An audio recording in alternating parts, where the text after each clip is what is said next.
Did it. Okay. How's it going? What's going on? Welcome to Lockdown with Kabeezy. I'm your host, Kabir Singh, and what an honor it is to have two of my favorite people in regular life and the comedy world. We have the amazing, the fabulous Ronn Vigh over here. How's it going, Ron? It's going great.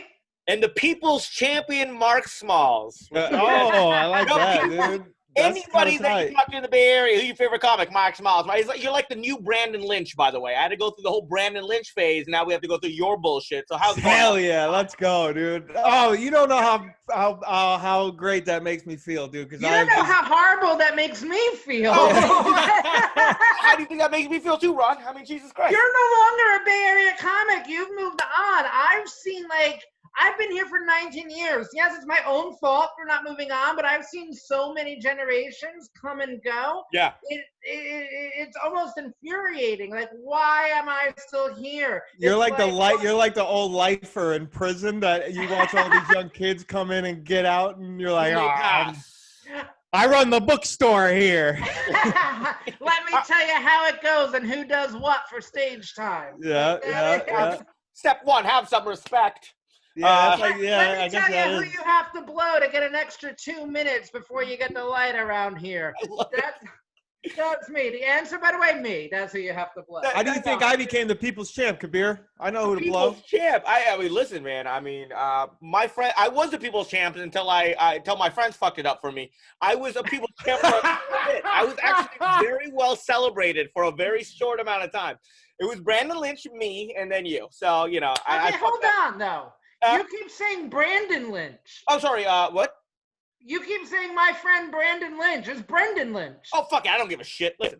You ever try Kabir, Ron, you know goddamn well that Kabir is not on the Brandon pronunciation. Yeah, I don't listen. Right? All I know, there's only two things that I know. It's very hard to do cocaine on an air hockey table, and father. Yeah, it's such a great joke. God damn, going out there murdering it every night. Do you know Brandon Lynch? I'm like, why are you not liking me? Yeah. I went to a comedian wedding in LA in February, right before all this crap happened, and I was so excited because I showed up at the wedding and there was one comic that I was like, oh no, I hope we're not at the same table. I was trying to avoid that motherfucker, and they marched right up to me. But sitting next to me at my table, Brendan Lynch. Oh yeah. That was a highlight of the year so far. I love that guy. Listen, man, when we used to put, Sammy and I were a little bit of wildcats back in there. We would drag him to these crazy maniac shows in Modesto and shit, just throw him on. It was like, have fun over here. And he would do He would crush. He would either rip or just bomb. And it was awesome. Because it was pedal to the metal. It was that was one of my favorite comics to see, like, because going every day to the Sunday Showcase at the Punchline. Of course.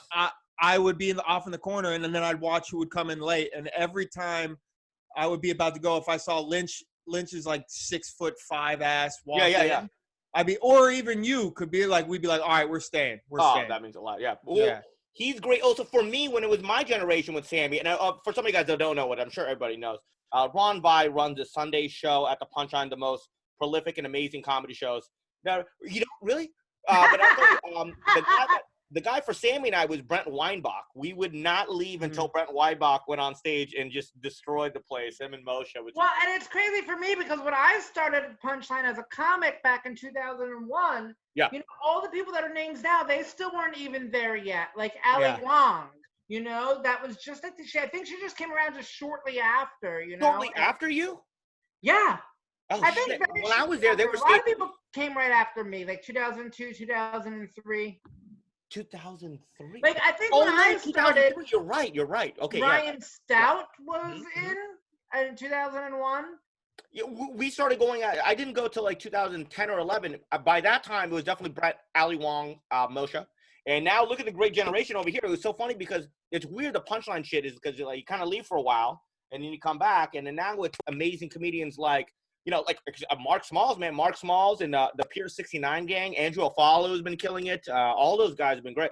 Well, now here's the thing though. Sometimes when you work as like a booker of any sort of comedy show, it works against you because you're like a booker and a producer and not a comic. But this is the long game. All you guys going out there killing it now, I do book you on things. So 10 years from now, I'm hoping that translates into me being your feature in a bunch of theaters. We did Vegas together, though, and that was fun. We did do By Vegas the way, together. don't gamble with Ron Vigh. He's playing these weird-ass games. Pai Gow, you owe so much money for Pai Gow. Mark, I mean, you're a gambler, too, yourself. Ron gambles like someone I've never – this motherfucker could sit at the same table betting these low-ass increment amounts for hours on end. I tried to sit at one table with him one night, and I got maybe like 3 minutes in before I was up with one bet on the table. I was at the roulette table trying to bet on roulette at the same time. And they're like, you can't do that, sir. And I'm like, yeah, he got yelled at for multiple bets. No, I sit there. One of the last trips I took to Vegas, and I'm hoping it comes together because I have reservations in Vegas for June 9th to the 12th. But one of the last trips that I took to Vegas in February or early March, I went for 2 days, and I think I added it up. I think I clocked in 18 to 20 hours at the table in those that's 2 crazy. days. That's crazy. I left up. That's the point. You just slow. I'm a slow and steady gambler. I do the same thing with the horse racing. I bet you can still bet on horses right now. So yeah, we can't go out into society because that's dangerous, but we can take horses and whip them and bet on them to our heart's content right now. By the way, don't ruin that, by the way, all right? Don't just throw that out there and ruin fucking horse betting for us. Yeah. Stop trying to snitch on horse betting right now. Yeah, thanks a lot, bro. I mean, I'm betting. I bet every day.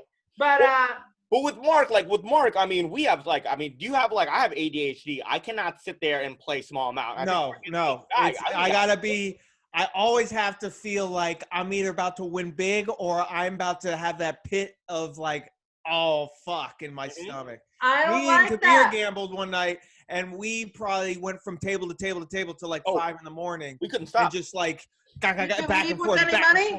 Mm-hmm. What's that? Did you leave with money? I told you, I couldn't tell you. That is the last thing on our heads. I could not tell you. We're not numbers guys. We're I don't know. I promise you, I will never remember. Well, I remember 2 times. You both have partners, so you're not there to get drunk and hook up. Gambling for us is not a money making scheme. It's more just. No. It's for me. It's more of it's like a release of. I don't know what it is for me because I don't go in there ready to make money. I go in there ready to lose my money, but have a good time with it. Exactly. I'm okay if I lose my money. I know that's probably what's going to happen. But the thing is, I'm not okay with it. That's the problem. I go in and I go, I'm not okay with losing, but I still have. I'm like a goddamn heroin addict. I know this is bad for me, but goddamn doesn't make me feel just warm and fuzzy inside. I don't like people keep inviting me that are before all this to gambling in their living room for a poker night, or now even Kabir had an online thing, and I don't like that. I love the field. What? There's no online thing with Kabir. Continue, Ron. What the fuck are you doing? Yeah, dude, what the fuck are you doing here, bro? Ron, when did you become Tekashi 6ix9ine? Boy, snitching on the horse betting. He's trying to get Kabir's casino. You know how many bookies Kabir owes money to that he swore off poker? Kabir hasn't touched the poker table in 4 years. Never. Thank you, Mark. Continue, Ron. I'm just saying that I feel most comfortable in the casino environment. Just like how some people hate being on airplanes, I love being on airplanes. I feel so safe and secure. Same thing in the casino. I don't want to gamble at home. I don't want to be in your stupid living room drinking a PBR with you. I want the casino around me. I'm at ease there. I feel great. My problem with the home games is I'm ADHD. So if we try to sit down and play a home game, no one knows how to deal. No one knows how to shuffle. Right. No one knows how to act on turn. My only problem with the casino, Mark, I'll get passed out in 3 hours. I'll just keep drinking, and I'm done an hour and a half later. Yeah, and then I'm pushing my money in because I'm impatient. Get out of here. Online, dude, in and out. Yeah, have you guys ever been at a casino when somebody gets the massage at the game table? That makes me insane. Yes. That is disgusting to me. The big baller with the extra $12. Yeah. Massage at $12. I've done because they won. They pushed on their dealer button and won a $40 pot. And they're like, "Fuck it, I'll spend this on a massage." Let me tell you the most disgusting thing I've ever seen at a casino in Vegas. It was at the table next to us. This young girl got drunk, threw up across the table, just projectile vomited across the table. The dealer was creeped out. They called the janitorial staff, and they didn't even want to touch it. And throughout the whole time, there was one older, fat white guy, maybe like in his 60s. He refused to leave the table because he said it was his lucky table. So they're like, game's closed down, go to another table. He's like, no, this is my lucky table. I'll play. He was God bless him. God bless that guy. Legend. And what they should have had one of those little fans set up on the table. Maybe it would have blew some of the puke back. Wouldn't you hate to be the pit bull to actually move him to the next table and watch him lose his money? I fucking told him. We should have just let him play. Yeah. Hey, grab this fucking broad over here. Grab this broad and have her come throw up on this table. Apologies are on me, sir. My apologies. I know gambling has stopped. I know comedy has stopped. And I know Mark is in the middle of the move to LA and the worst goddamn trip. That's so funny, Mark. I mean, you've been one of the funniest comedians in California for a long time. And now you made the move to LA. You're in it at the wrong time, unfortunately. But I know by the way, this is not the traffic you're going to experience for 3 months here. If you think this is I know, right? It's been nice. I've been getting everywhere 20 minutes. I'm like, LA's tight, dude. And you moved. You're looking at places in LA with your girlfriend right now. Are you excited for the move? The extra opportunities? I mean, I know you're going to be showcased for a lot of people that want to help you out. You've always been hilarious. I know you're going to get homesick a little bit because I know when I first moved there, it's been a little homesicky. You're going to get a little bit of that. But are you excited? Are you excited for the journey? Like, are you? I'm excited, man. I'm nervous. I think when you do comedy up in San Francisco, it's a little comforting because the scene is so small. I mean, there's a lot of shows, but it's a bubble, and it doesn't really, when you're pursuing it from up there and you get to that top, like little big fish in a little pond, it doesn't feel almost real. I feel like making this move into LA and like, oh, I'm actually going to pursue this. It definitely feels a little more like, oh, this actually what I've been doing for the past, 7-8 years is this is a real thing. So like I actually have to focus. And I honestly believe that you're moving at the best time possible. I think you're at the peak of the game. I think you've always been great, but I think you're going to be able to. When we went to El Paso together, El Paso comic strip is not exactly the easiest show, and I took him. Let me tell you, that was the fucking shout out. That great club, great people, right? Yeah. Rough time for me. No, though. you gotta. You remember that? Oh, they had me do 45 fucking minutes. I was just gonna say that. I was all like, I can't wait to see Mark outside his comfort zone because he's been nailing it everywhere I've seen him. And he, by the way, nailed it in El Paso. Don't get me wrong at all. He fucking killed it, and that's actually. I did okay. But see, what happens is they play a fucking NSYNC song and they put on Mark and they light you off 40. And it was brilliant. You did a phenomenal job, and that's when I knew this guy's the fucking real deal. And but Ron, let's say you're about to compliment me. I don't want to stop you. But, I already did. I think LA is going to treat him very well. He's got a great look, great comic, and I saw him go up 45 minutes in the middle of goddamn El Paso. I mean, that's not easy. Thank you, Kabir. Thank you very much. Absolutely. Well, then what you were saying. Here's the deal. San Francisco, what Mark was saying is it is kind of a bubble, and the cream, we're at the top, and you can go in and get on the good shows and do well and whatever, but there's not that many challengers once you've been here for a while. So when you go to somewhere like El Paso, and you're telling Mark he did great, and Mark's like, yeah, I did okay or whatever, we forget what it's like in the other places, because I've been to like clubs in Arizona and Texas where I'm like, that was mediocre, and they're like, oh, for a Californian, you did very well. Most people come here who are like California comics and they don't know how to switch and they don't know how to handle it, and there's a huge difference. So I even heard that with Philadelphia. They're like, a lot of people that come from the West don't know how to make the switch. Did you Philly punch? We think we're failing, but they think we're doing great. Philly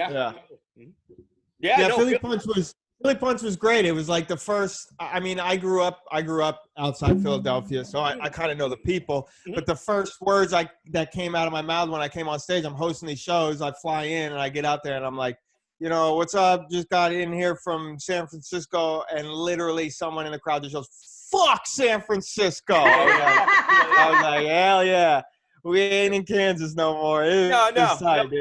East Coast, they're not big fans. I think the first I did Philly Punchline for a short weekend. Molly hooked me up just Friday, Saturday. Those are the best shows I've ever had, man. It was so much fun. They were packed out. Yeah, you got to do like the opening, right?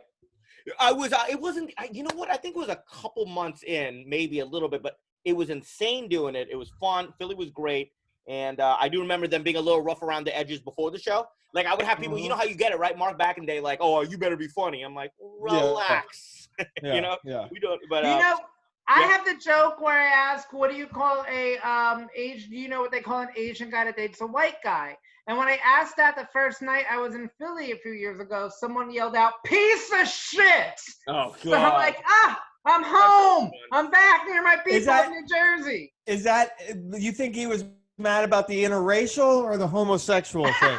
Philly, It right? can't be both. It can't be both. You got to be mad at one more. I feel like they're probably okay with the homosexual stuff. Yeah, right. Growing up in Jersey, like the way people talk, they're a very good group of kind and caring people that would actually do a lot for their fellow like brother and sister, whatever. But they still talk like they're gonna fuck you up. But I love when I get there and somebody's like, Maron, you're drool, you're giving me agita, fungul. I'm like, oh my God, these words I grew up with. I fucking love it. This guy jinxed our weekend, by the way. I told him I got booked for New Jersey. I said that we're going to Atlantic City in July with Jack Jr. He's like, fuck that. That isn't New Jersey. And everything got canceled. Nice work, Ron. No, you told me we're going to go to Atlantic City, but you were in like New Brunswick or something. And I just said, California, motherfuckers, all New Jersey after Philly. It's like an hour and a half away, but I said, I'll go. There's no limit. I will go to a casino. Like, was letting you know that it's not around the corner. Mark, what were we saying, man? What? What were we going to say, Mark? I wasn't going to say anything. I was listening. Favorite comedy club that you've done. So what is your favorite home club? Your favorite comedy club that you don't have to say Punchline because Ron's here, by the way. I want to hear. My favorite comedy club is being in the green room at Punchline with Ron Vigh. Oh, you pussy. No, my favorite comedy club is the Punchline, bro. What the fuck? That's the best comedy club that I mean. I agree. I would say in the world. I haven't done them all, but it's just the people, the staff. They all been there forever, and they all love comedy. The room is great. Mm-hmm. The acoustics are fucking on point. The stage is, you're higher, but you still feel with them. It's the best. It's the best. I agree with you. Ron, outside of Punchline, what is your favorite comedy club? Because I can't hear your goddamn answer. Outside of Punchline, what is your favorite comedy club to perform at? Oh, gosh. You know, they all take on things that you really like and don't like about them, you know? Every club is the same way. I don't know if there's like I love going to Laughs in Arizona because, some people will say, so everybody will have something they don't like about every club, right? I love Roosters. People will be like, well, they don't have a green room. And I'm like, but I love it. I don't need a green room to go and like kill, you know? Laughs, I like Laughs because it's a huge room that's usually packed out. The problem there is, like a lot of comedy clubs, is a little bit like the Wild West, where there's not as much security, so you have to go but I can do that. You just have to take control of like a late night Saturday night audience. I mean, there's Vegas. I love performing at the LA Comedy Club. One thing that I like about the LA Comedy Club is, well, I think in Vegas in general, is that you don't know what you're getting. Like when you go to the Dirty at 12:30 at South Point, I love it. I always have done well there because I think it's a curated like group of locals who just want to have fun. They're drunk and they just make me laugh. But on the Strip, as you all know, it's a lot harder. And I like the challenge of going up at somewhere like the LA Comedy Club because none of them are from Vegas. None of them are from Vegas. Yeah, they're fucking from everywhere. And they're from so many different places. Now, for you might think, okay, well, I got the Indian thing working against me, but I've never seen you do poorly. I've seen you look like a hot mess 2 minutes before going on stage, and somehow I fucking hate it. It's the worst. You're so likable. But Kabir is the most bulletproof motherfucker that I've ever seen do. It's infuriating every time that I see him. I got hit by a couple bullets earlier in March. I'll talk about that later. I did get a. I kind of want to like fuck with him. I want to like get the microphone cut out. I heard rumblings of that. Yeah, and, I got like, bullied up. It was so funny to me that I was like hearing about this because you don't hear about anyone's bombs, and everybody bombs every night of the week. and I'm hearing rumblings about one show in the thousands of show you do in a year, and they're like, Kabir had a bad show. Let me it's tell like, who gives a fuck? It was motherfucking Christmas Eve for everybody. I've been nothing but nice to everybody, but I got fucking trashed up, and then I was headlining the Jimmy Kimmel Club, and I went up for the midnight show on Saturday. They put me on at 2:30. Couldn't even get the words out of my mouth. It was a complete mess. I have to do a whole redo, but it was a fuck job. But yeah, I do remember that. Yeah, it's just I was going through some family shit too, and it was just. But that also doesn't sound right. No comedian should have to be in Vegas all day and then do a set at 2:30 in the morning. Actually. That's abuse right there. But I will say though, Mark, you nailed it on no the come though. The people that dislike me were celebrating it like fucking that they just won. That's exactly. It's like no comedian should be celebrating like another person's bad Yelp review.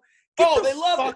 No, and that's the thing. Like as comedians, like people like us that are friends, if I see something, I'll probably make fun of it with you, to you. But you shouldn't be celebrating it because A, it's karma. B, we've all we've all had those sets. We've all had it where it's killed 8 times in a row, and then a 9th time you're like, what the fuck is wrong with all of you? But I think what upset me the most is that I definitely did it to myself. Like I fucking went out there plastered. Like if I was I'd much rather tank it plastered than tank it sober, because that just means I'm not very good.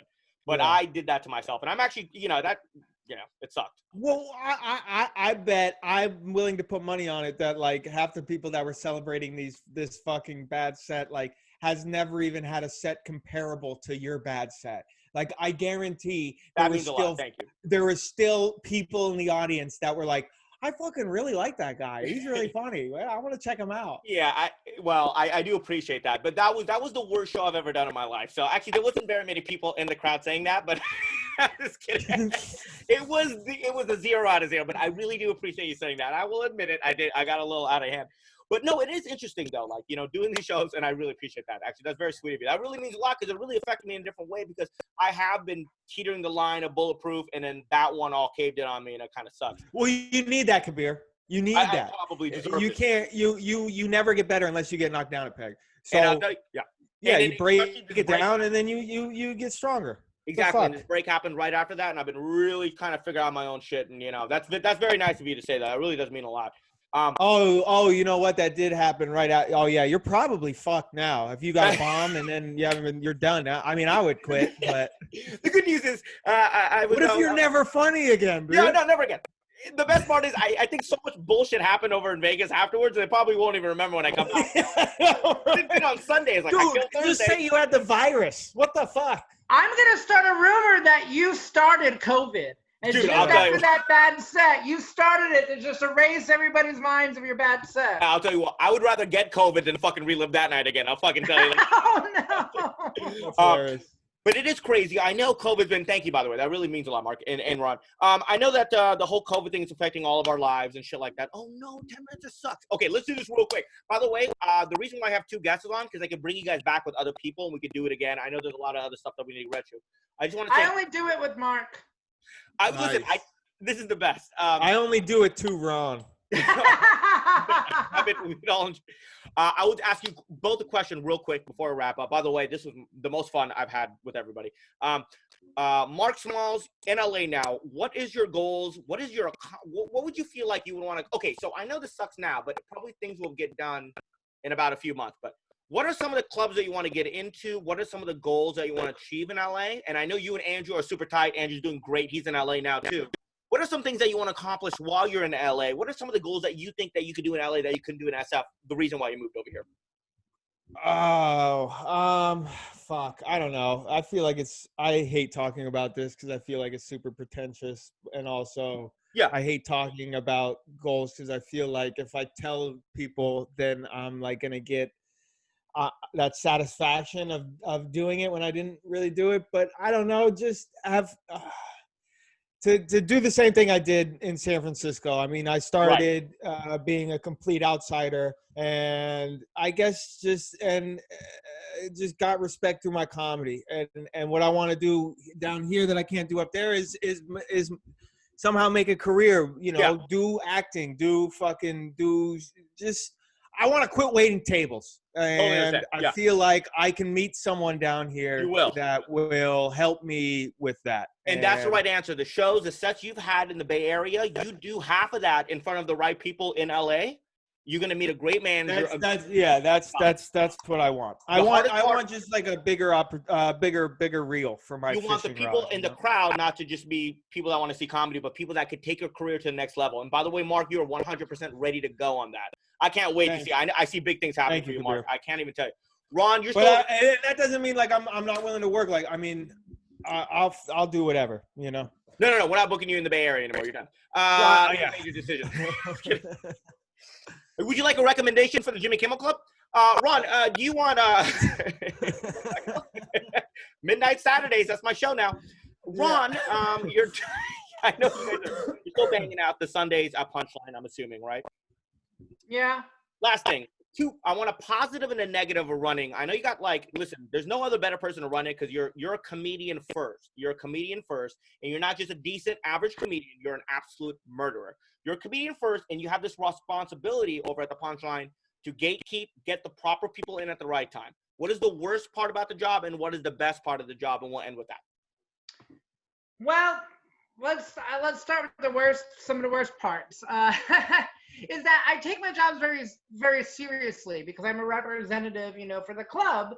And if they get a bad Yelp review based on people that I booked the host, feature, or put up there at the showcase, then that's my doing for the most part, And so I feel like some people might think that I make them jump through hoops more, but it's only to make sure that we are fully ready. Everybody's fully ready, prepared to go. Why pass somebody early and then watch them bomb their first week and be like, well, it was their first week. Why not have them do really well and get that Yelp review that says, wow, even the host was funny? Because people don't consider the host to be real comedians and things like that. So why not just wait a little longer?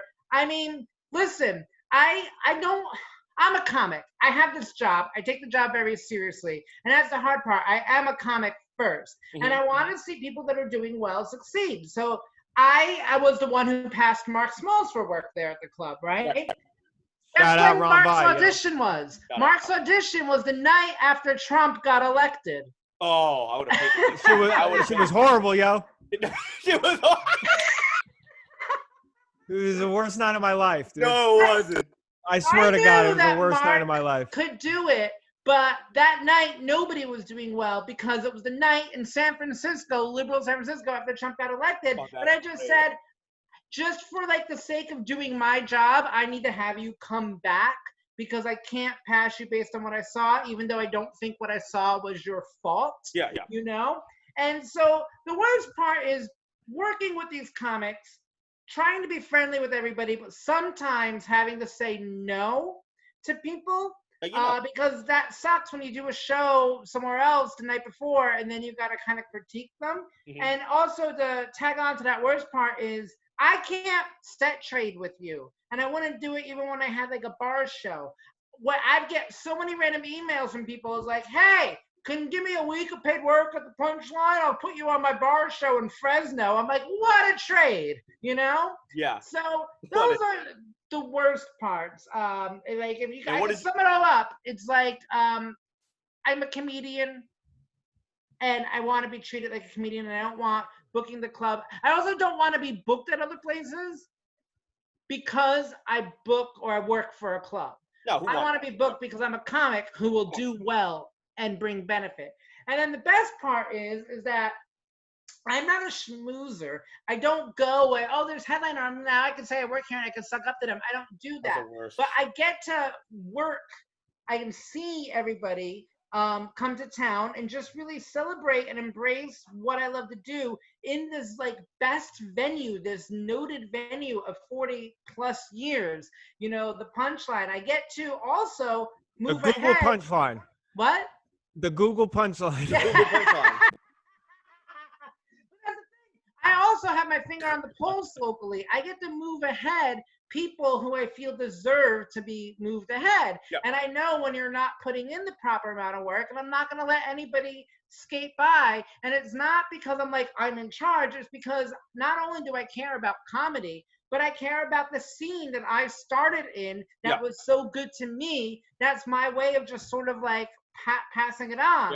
And I hate kind of like when my babies leave, you know. I hate when it really feels like that though. Like it really does. Like that's like my favorite part about Ron working it is like I can tell because I have such a passion for comedy. Like I see his, and you know, a lot of times like club bookers when you talk to them, they're out of it. But this guy is like so involved in the ground up, the shitty open mics to the good shows to the best shows, and you see that. So when I had that horrible audition, if it was some random club booker, maybe that's my only opportunity and I don't get to come back for 2 years. But since he has his finger on the pulse, he knows, like, you know, listen, he bombed there, but he is, you know, I used to think Brennan Lynch, but now I think Mark Smalls, you know. So no, like but like I felt secure because like I know he knows I'm better than that, you know. Well, that is the one thing. It's great to have that. It's very lucky too because there's not a lot of Ron Vighs out there in that kind of control. Exactly. I fully understand that one bomb now doesn't mean